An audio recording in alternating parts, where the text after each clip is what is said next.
நாம் பூண்டு உரிக்கும்போது இந்த பூண்டு கொண்டை கிடைக்கும்.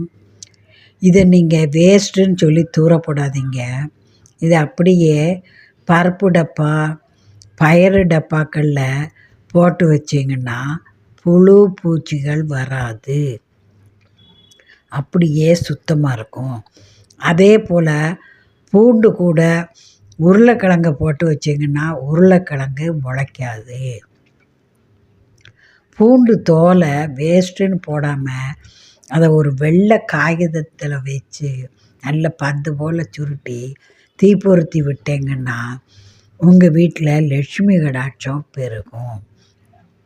இல்லைன்னா மிக்சியில் அந்த தோல்களை அடித்து சாம்பிராணி கூட கலந்து வீடு பூரா புகை போட்டிங்கன்னா லட்சுமி கடாட்சம் பெருகும்.